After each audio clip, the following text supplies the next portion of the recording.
punctuates the solitude and peacefulness.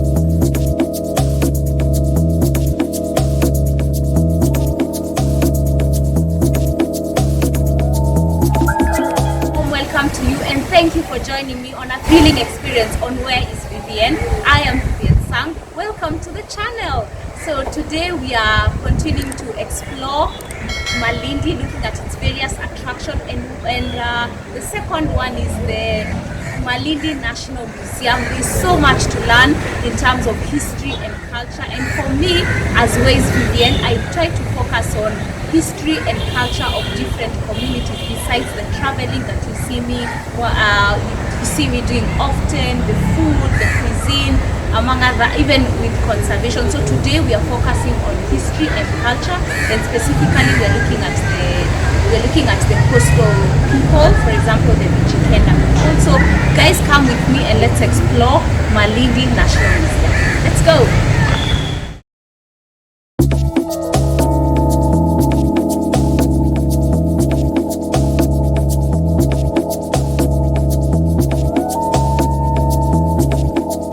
Historic circuit.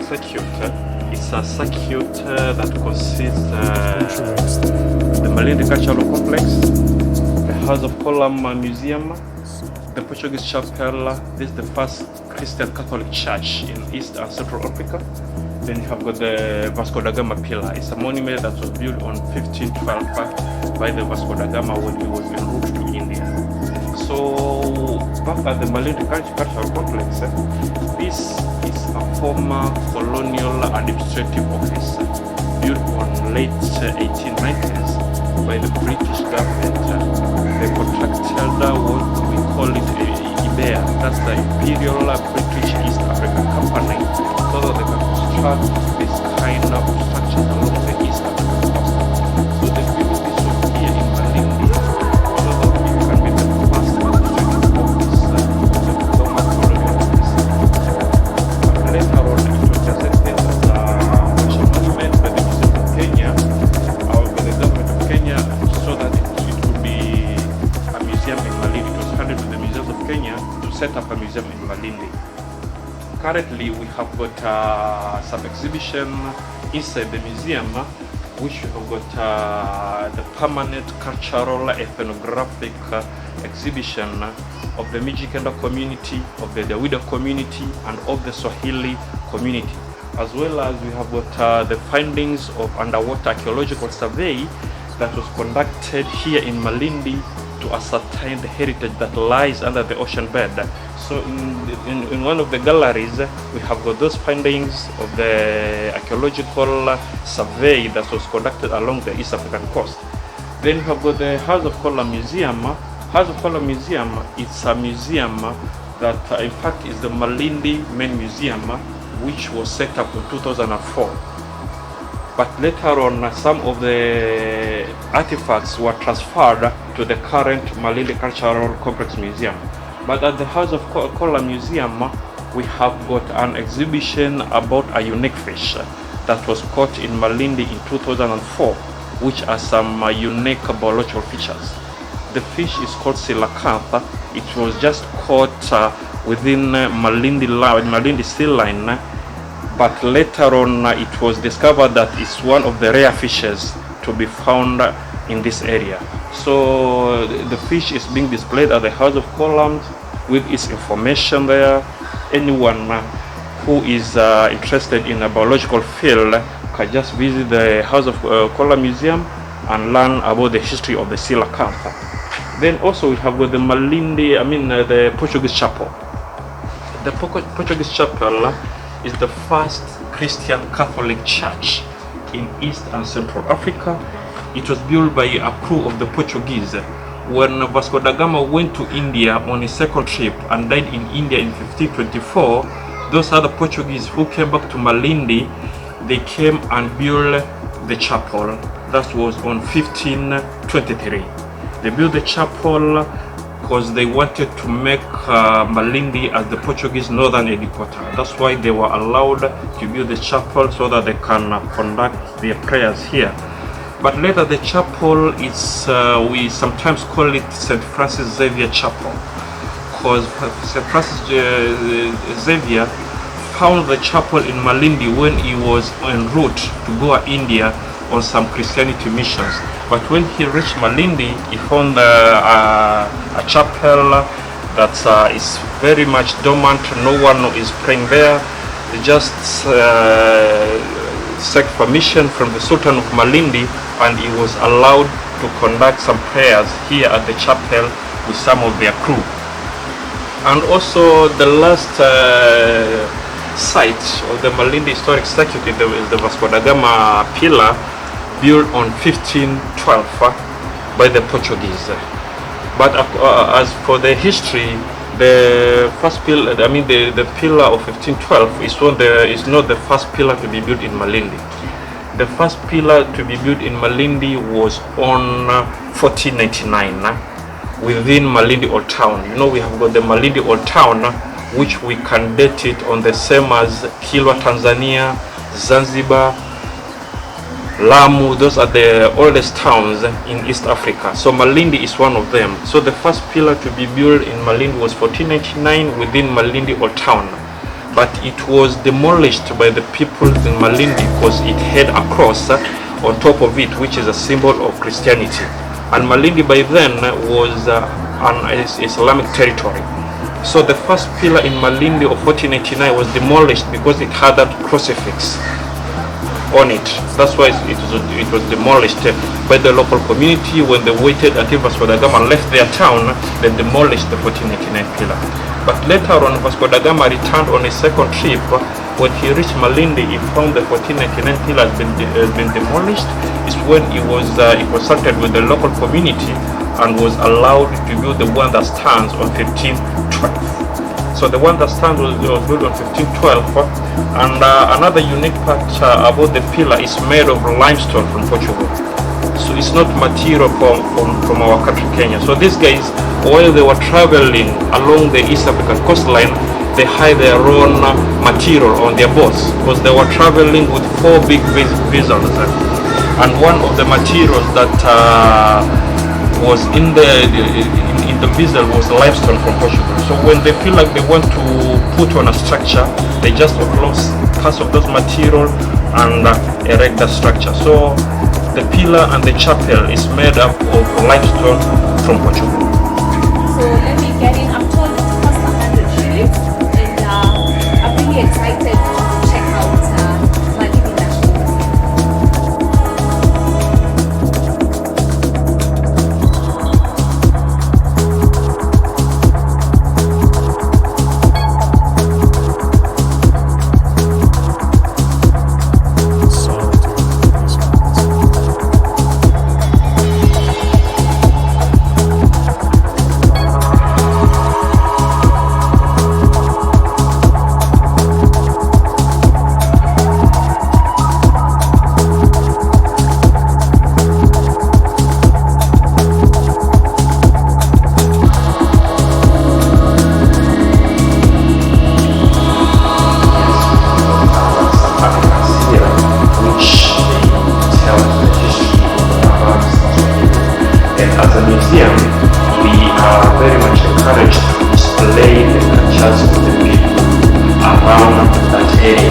That's why Malindi covers some components of Arabs and Swahili, so that we found it necessary so that we can display their culture, so that the next generation can know how they came up. So this gallery here is a ceremonial gallery. It carries some objects or artifacts that are being used when this community are conducting a wedding ceremony. Like we have got that sword. That sword is usually carried by a bride when he is going to marry. We have got some other artifacts here, like the leather sandals. We call them magubari in Swahili. We have got a whole container. This is a container that usually stores the black substance that women like to apply in their eyes. Eyeliners. Eyeliners, yes. Here we have got this, we call them sprinkler for rose water. This they usually carry some spiritual water, which sometimes is being sprinkled to the attendees during the ceremony. The cabinet here is all about Swahili domestic utensils. It's about the kitchen side of the culture. So these are some of the artifacts, main objects that they have been used during those days as domestic utensils in this community.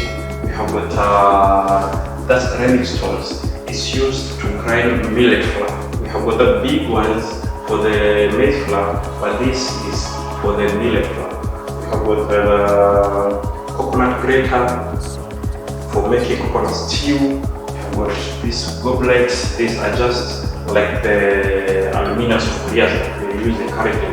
They were using these kind of things on their day-to-day domestic activities. And here is about musical instruments. These are musical instruments that were used by the Swahili and Arabs. Like we have got, it's a piece of tree trunk that has been carved like an elephant tusk for blowing. And then we have got Zumari at the background. We have got guitar. So this is all about musical instruments. Nice. Here is a cabinet that carries different tools for different purposes. Like this one is a three-leg stool. According to Arabs or Swahili culture, they usually eat on the mat. So they just put a mat on the floor and then this three-leg stool on top of the mat, then a plate of food so that it can raise the level of the plate of food. And at the background there, we have got what we call it talisman. Talisman is a piece of wood that has been inscribed by some Arabic calligraphy. You know, there is a belief that at the high seas there are some genies. A real situation that sometimes happens in the ocean. So these guys, when they are going to fish, they believe that if you've got that talisman with you in your boat, it's like it protects you from attack by those spirits. Then here we have the tools. It's like thou building tools. These are tools in the construction of a dhow, the Swahili made dhows. Fantastic. And here, these are some two similar objects which we call them mortar and pestle. Kiswahili tunaita kinu cha tambi. They are used to make homemade spaghetti. Oh, wow. Yes. So you put some ingredients in this hole, then you keep on pressing. So if you press, you put pressure, it will just come out rolling, just like the spaghetti we know. Yes. This one is named a kinu cha tambi. They perform a similar objects. Oh. Yeah, they're the same.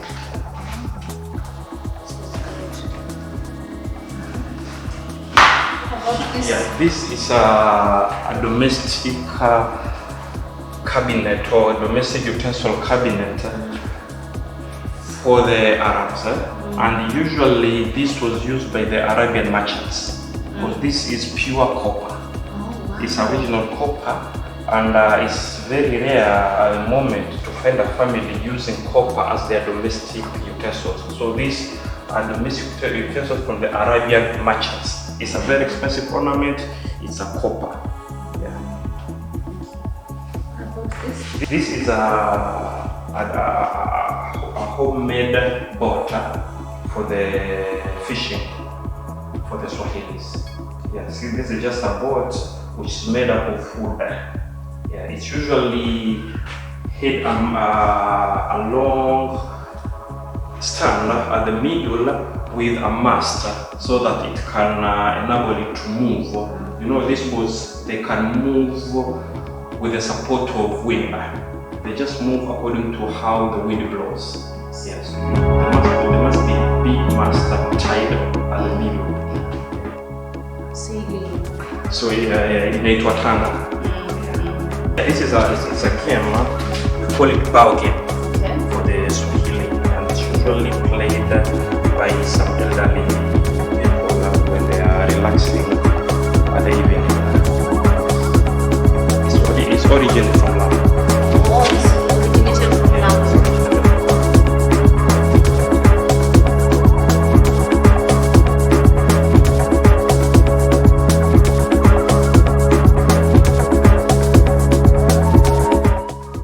So this is underwater archaeological survey gallery.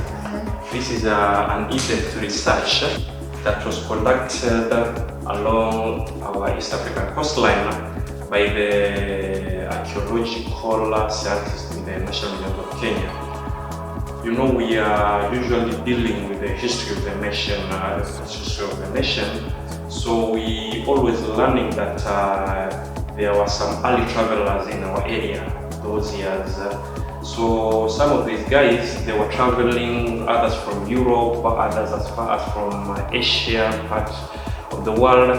So some of these guys, they were unfortunate because when they were traveling, they were usually traveling with the boats along the ocean. So it was, some of them, it was unfortunate journey for them because some of these boats capsized along the way. So there is so much heritage that is concerned to our nation that lies under the ocean bed. Like we are now, we have got an awareness that there is an illegal poaching in our country. Our elephant has been killed, but these things happened so many years ago. Like if you can go through the pictures, you will see that there's some elephant ivory that are lying under the ocean bed. So it means these guys, they were conducting that illegal activities those days. So our archaeological researchers tried to find what lies under the ocean bed, which have got a national importance. That's why they came up with these research findings, and they put it in the museum so that people can understand what happened in those days and what our sea line is harboring in terms of our heritage.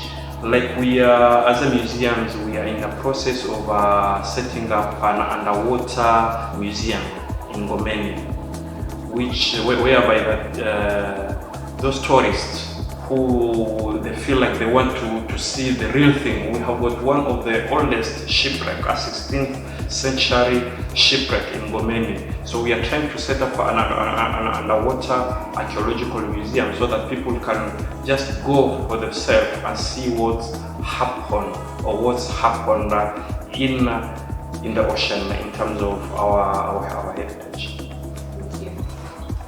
So these are some of the objects that were discovered under the ocean bed. You know, according to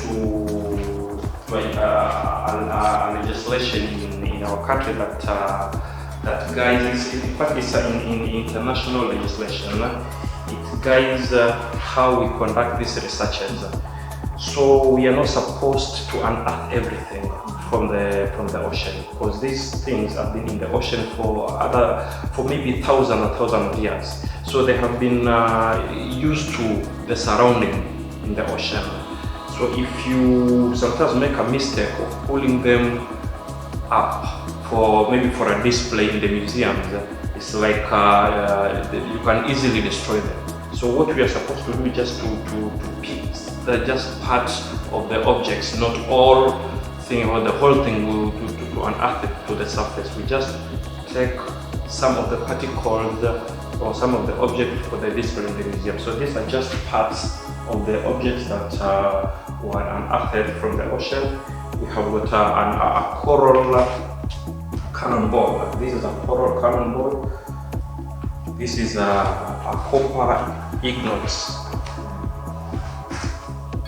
It's a copper, but it has been filled by the coral, but it's a metal.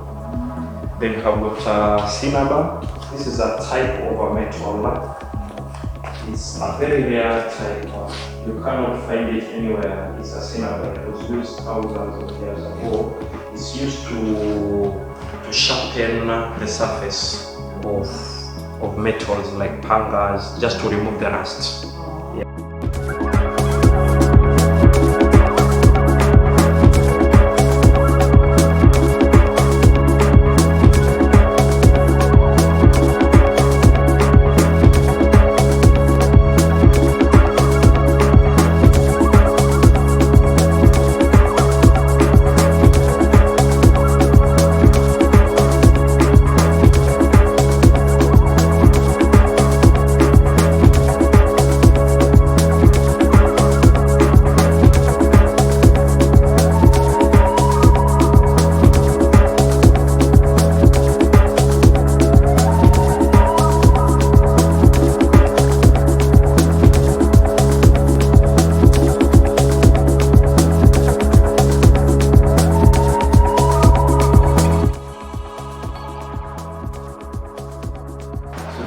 It's a driftwood. This is a piece of wood that approximately it has got around 1,000 years.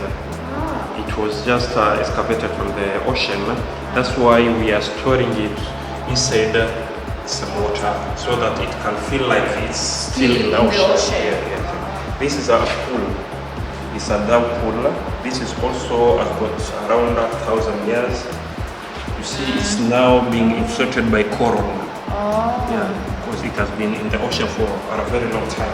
So we cannot put it outside the water. It can easily destroy. Setting up an water cultural museum in Ngomeni. This is where there is a 16th century shipwreck. Oh, 16th century. Yes, one of the oldest in Eastern Central Africa. Wow. It's in Ngomeni. It's a site, if maybe someone feels like what to do to the site, we usually check this but most of the time it's those people who are doing research about underwater archaeology. This is how someone can understand how underwater archaeology is and how it affects people within. With the concept of blue economy in our country, underwater archaeology plays a very big part in developing some parts, the coastal lines, some parts of where, because if we say blue economy, it's not only about the areas where there is ocean, no? Even the areas where there are some lakes like Kisumu, they are just in the process of the blue economy. So underwater archaeological research or underwater archaeological survey plays a very big part in the development of the blue economy in our country. What is that, for instance, maybe you are a fisherman, you went to the ocean for routine fishing, but you find something that is not quite normal to you under the water.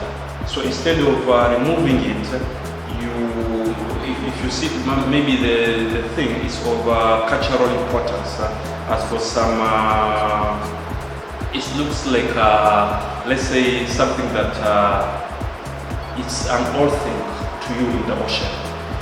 You are being advised that you should not maybe take it or remove it from its habitat. You better report it to the chief's office, and the chief will at least inform the relevant authorities, the museums guys, or the guys from the fisheries department, so that they can just go where the thing is and ascertain what is.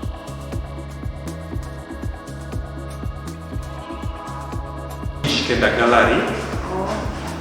You know, our coastal line, we have got an indigenous community of the Mijikenda. Mijikenda is a combination of two words. Miji, which means villages, Kenda, which means 9. So Mijikenda, that means 9 villages which comprises all the communities or the tribes that form the Mijikenda, which are the Giriama, Luruma, Rabai, Chonyi, Ibana, Kauma. All of them, they are indigenous communities of the coastal line. So this gallery here is a depiction or is a display of the artifacts and the traditional information of the Mijikenda people. Like in Malindi, they are the majority people in Malindi sub-county. So we are displaying their information and culture at our museum in Malindi, right from their economic activities, their way of life, their traditional attires, how they were conducting their ceremonies, their leadership status, their ceremonies, their burial and wedding ceremonies, all are being displayed at the Mijikenda Gallery at the Malindi Museum. Thank you. On top of a tree, so that a bird can just penetrate in a trap, and once it penetrates, it finds very difficult to come out. In this bird trap? Yes, it's a bird trap. And also we have some things here which are tools in the harvesting of a palm wine. We have this traditional brew that's very common among the Mijikenda. It's called nazi. In the traditional language, it's called nazi because it's coming from a palm tree. A palm tree in nazi. So this brew is a traditional brew for the Mijikenda. So these are some of the tools that are used in the harvesting of that palm wine. And here is a depiction of its economic activities among the Mijikenda. You know, these guys, they were farmers. Some of them, they were hunters and gatherers. So there was need to have someone who can sharpen or can make new tools. So this is a blacksmith. This is a smith among the Mijikenda. Yeah. So this is part of their economic activity. If you are sharpening tools, there must be some fire, some charcoal fire. Yeah. So this is a sun to the guy, but he used to blow to keep the fire alive. Yes, but that's something that blows the air to the charcoal so that it can keep on burning. That's nice. Yeah, so these are the traditional attires for the Mijikenda. To the Mijikenda, like we have got, this is a lady who has put on an attire called hando. Hando is a traditional attire for the Giriama as well as for the other Mijikenda communities, because their cultures sometimes they they just yes. So this is a hando that's usually worn by a Giriama lady. And once someone wears handle, traditionally she has to be bare chest. This is the traditional way for the Giriama or the Mijikenda ladies. This is how their men wear traditionally. They put on a shuka around the waist and one on their shoulders. This is the beautification of their women. This is how they beautify their ladies. They just put on permanent marks, permanent doors around the eyes, and they put on glass beads. This is how the Mijikenda beautify their women. So this is a way of beautification. We have got earrings. We have got the bangles. The necklaces. And the necklaces, yes.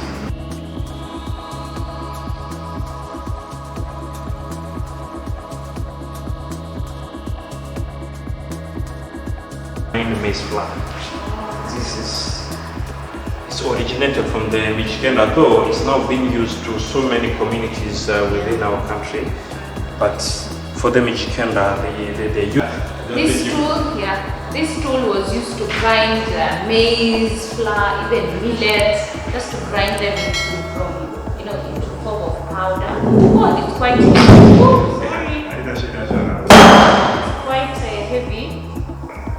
Wow. There must be some cones in between Oh, yeah. to make it roll. Yeah, it The must cones be are some put in here. Yes. Oh, then now they've done like the ability this. to roll it. Like this, roll like Yes. this so that they can become into fine, into flour, transform into flour. Wow.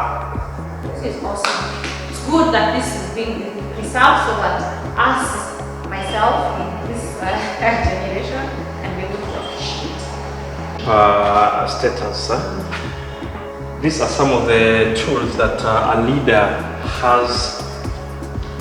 must be having these kind of things on his disposal, so that people can take him as a leader. Respected. Yes, in fact, you have to be selected by council of elders and the villages. Then you have this kind of things with you, so that you can be having the status of a leader in that area.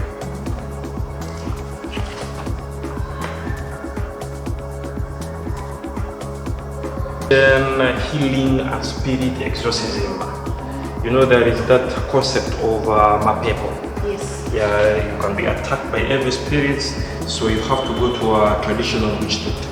So these are some of the things that a traditional witch doctor must have in his or her disposal, so that he can be able to cure these evil spirits.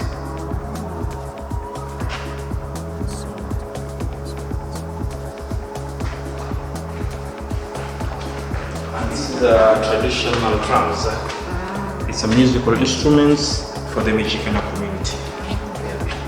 They usually used during some ceremonies, maybe burial ceremonies, wedding ceremonies. Yeah. We still use it up to now. Oh, yes.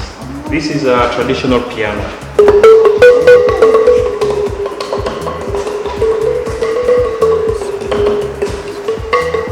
It's called marimba.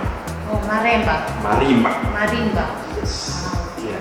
It has got, this is just a list, but usually it must be having the 8 keys of a keyboard, producing different And sounds. they're made of... It's a bamboo tree. Oh. This is a bamboo tree. Wonderful.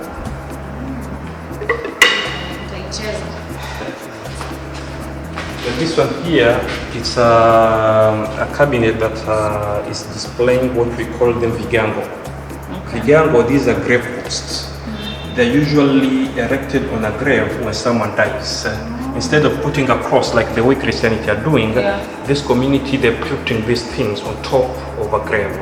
And they are being carved according to the gender of the disease, according to the years the disease lived, according to maybe the behavior he had during his lifetime. So if maybe the disease is a man, his grave post will not be very much decorated, unlike for the woman. And if maybe he was someone who has got bad habit in the community, his grave post will not be very much attractive in the eyes. So that the essence is that if someone visits visit a grave, we can get the right picture of the person. Yes, during his lifetime. And this is a traditional domestic objects of the Mijikenda.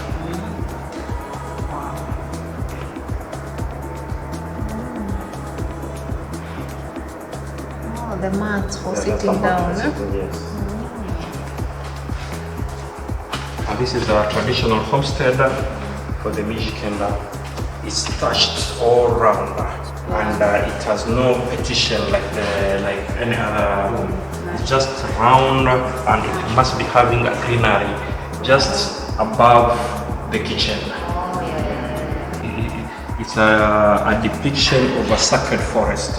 You know, in Mijikenda community, they put so much importance in this forest. They call them kayas. Kaya forest. Yes. Each and every community has got its own kaya. Yeah. So this is where they usually conduct some traditional ceremonies.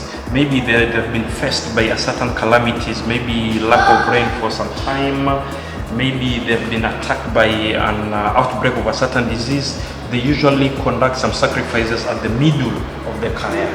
Yeah, so this is just where they perform their traditional sacrifices, where they want something from their gods.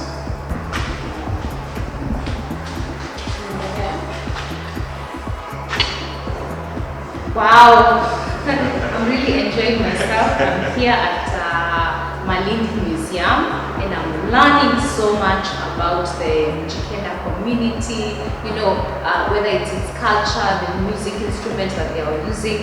For example, this is a piano, so let's see how good I am.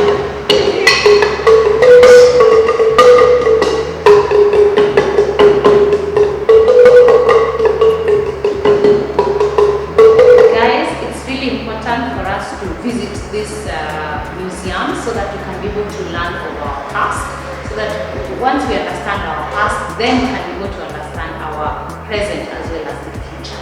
So guys, whichever museum is near you, please visit that place and learn more about our history, our culture, you know, our cuisine and so many great stuff.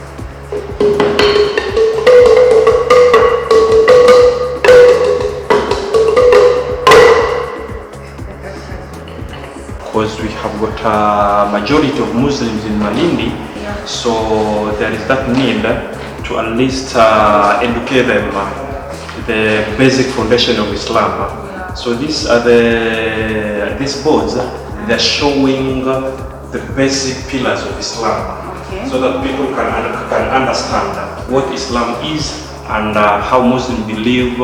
We have got some of the boards which they brought the cohesiveness between Islam and other religion, so that people could not misunderstand one another. We are trying at least to build a cohesive society when it comes to religious understanding. That's why we have managed to put all this information about Islam, so that even if someone is not a Muslim, can easily understand the basic fundamentals or the basic foundation of Islam.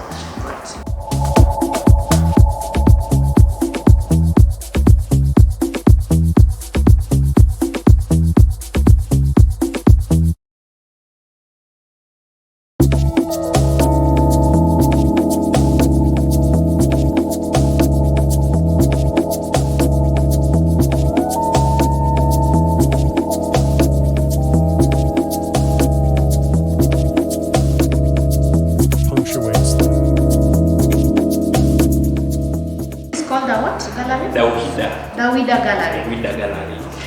It carries the traditional information and objects of the Dawida community. The Dawida community are part and parcel of the coastal people, but are not part of the Mijikenda. Dawida is, we currently call them the Taitas and Tavetas, those who are residing at the Voi area along the Mombasa-Nairobi highway. So here we have got the information about how the ancestors were believing on. Like in this board here is just an brief information about their past history, about the worships and beliefs, about their social organization in their communities, because they were believing that this was their spiritual leader. And up to date, there are some people in that community are believing that the guy just got lost. He didn't die. He just got lost. The way people, the way we understand that Jesus ascended.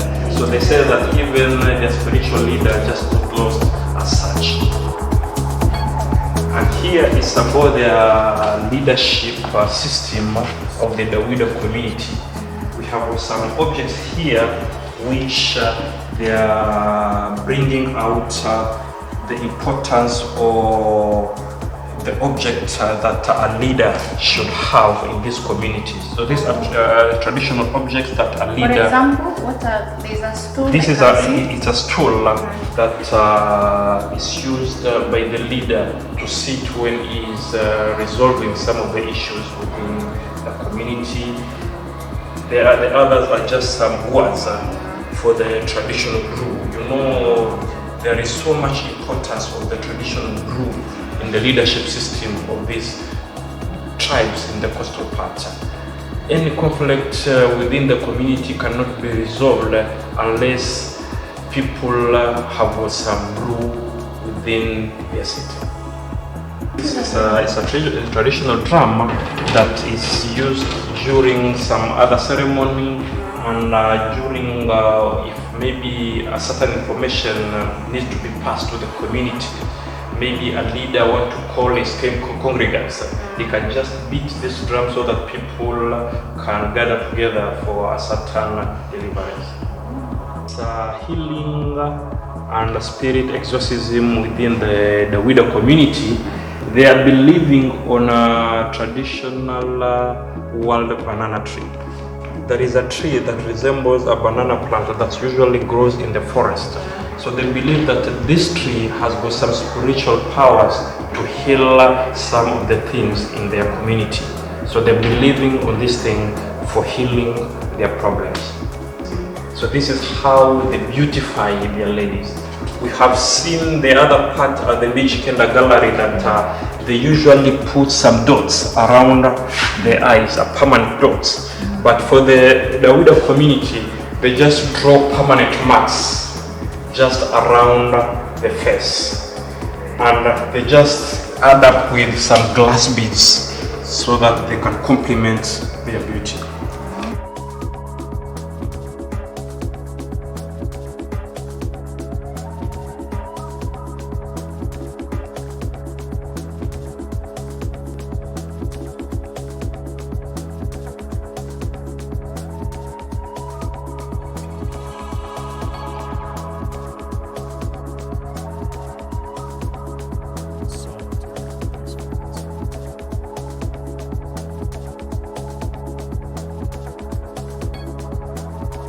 Was their bed? Yeah, this is a traditional bed. It's made up of cow skin. Oh, so once it's pulled like this, no need of a mattress. You can just use it the way it is. and it's comfortable. It's very traditional comfortable, bed. very comfortable, It's very made of strong. hide skin. Yes, this is a hide skin. Okay. There's And something this is, inside there. This is a traditional house for the for the Dawida community. Yeah, Dawida community. The Mijikenda is thatched all over, but for this community, it's mud at the base and thatched at the roof. Oh, Yes. thatched at the roof and mud. And mud at the base. Yeah. What about the And the Mijikenda? Mijikenda is thatched all over. Oh, thatched Yeah. all over. Oh, gotcha. That's a good differentiation. What is this? And these are some of the economic activities of the Dawida community. There were beekeepers. This is a beehive. There were beekeepers, and at the other galleries, at the other cabinets, they were farmers. This shows that the Dawida community were farmers also, and also there were hunters and gatherers. There are some bows and arrows on the other side, which show that these guys, they were also hunters and gatherers. So they were living at the base of the mountains. So they were usually doing some hunting and gathering. Yes. And these we call them Mazindika drums. Mazindika drums, they are, these drums are especially in this Dawida community only. Yeah. And they are just used during ceremonies, maybe wedding ceremony, burial ceremony. If, as I've said before, if a message wants to be passed to the people, they build this Mazindika so that people can gather together.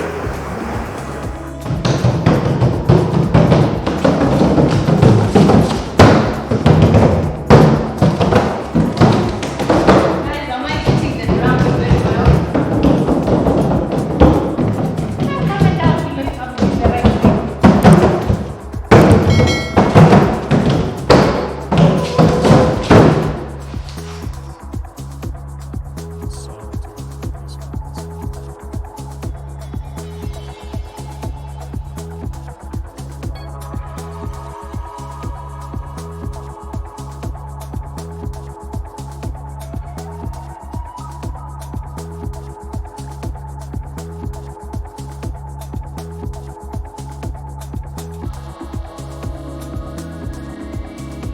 there are sites in our country that are considered as the World Heritage Sites. Okay. They've been gazetted by the UNESCO so that they can be they are having a worldwide recognition in terms of cultural activity.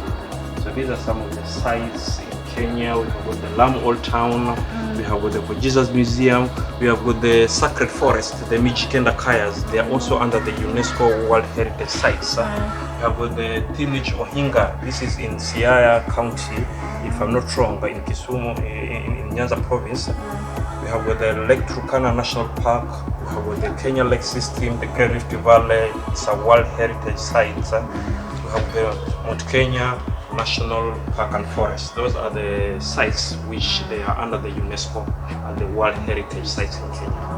So you said that you have Lamu Old Town. In Coast region, we have got the Lamu Old Town, we have got the Jesus Museum, and we have got the Kayas. Though Lamu Old Town is very unfortunate that the cultural aspects of the area is being washed away by the modernization of the area. The new Lamu Port is being taking place with the last project.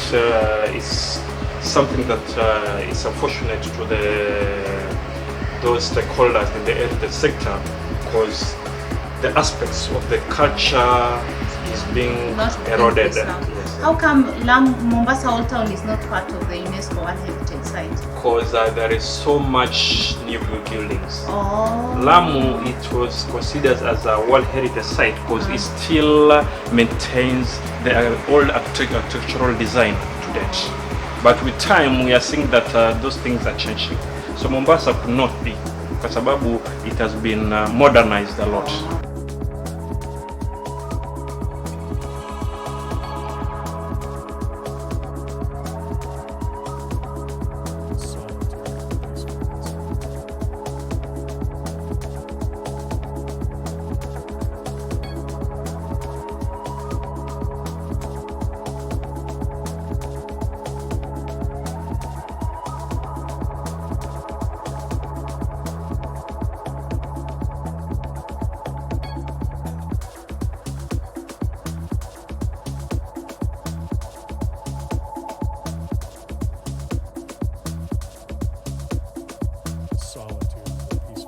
Guys, I'm continuing to explore this Malindi National Museum, and imagine where I'm standing right now used to be, the ocean used to reach up to here. That is from the 1960s, so you can see the impact of climate change that has had to the environment. So we need to ensure that we conserve our environment. Let us plant as much trees as possible. Punctuates the solitude and peacefulness.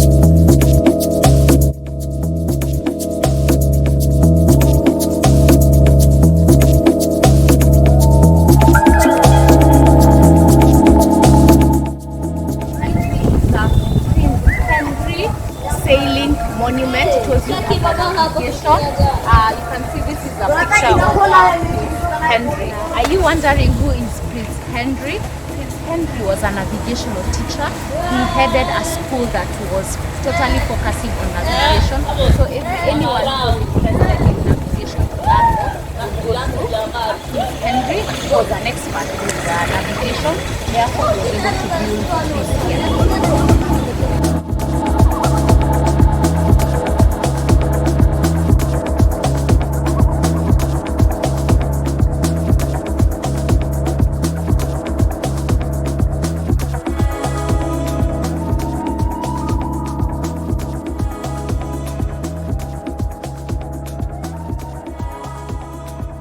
Hey guys, I've really had a fantastic time here at Malindi National Museum. This place is just amazing. There's so much wealth of information and knowledge about the coastal people. I've been able to learn so much about Malindi National Museum. This is because Abdul, who is the tour guide here, has taken me around, and he was very patient with me just to explain to me so many stuff about the history of the coastal people, their culture, among other good stuff. So thank you, Abdul. I've learned about their way of life, their form of dressing, the food that they used to use, the instrument that they would use for entertainment purposes, among many other great stuff. So guys, if you're within Malindi, and even if you're a resident of Malindi and you've not come to this place, what are you waiting for?